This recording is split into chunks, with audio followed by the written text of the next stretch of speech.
Well, I thought this would take longer, but my brain wouldn't let me rest until I figured it out. So here it is. This is a printed in place RC car with a fully working printed in place differential. It was a pain to get this to work, and an even greater pain to get it unlocked. It is not something I would recommend just to anybody. And yes, there's a little bit of wheel wobble. Unfortunately, when you deal with printed in place, you have some tolerances that are not ideal for this sort of thing, but this still works.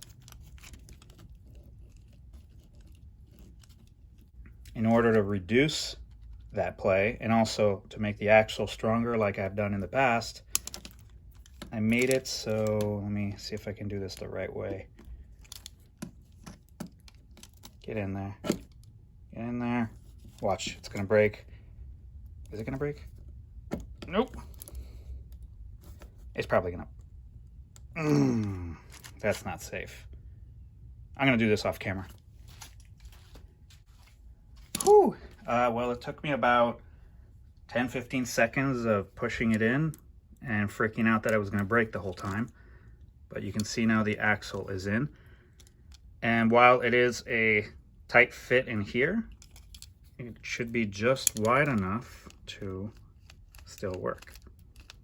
And a little bit of lubrication will make it a little bit smoother. All right, well, let's see if this actually works when it's powered.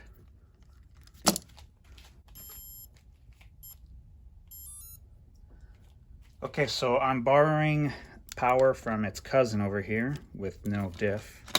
And so let's see if it turns smoothly. Smooth enough. All right, let's see if the diff itself works. Oh, right, I'm not supposed to hold the gear.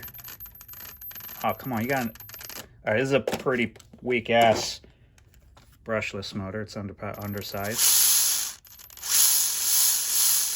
Okay, that side works. Let's see if I can get the other one to work.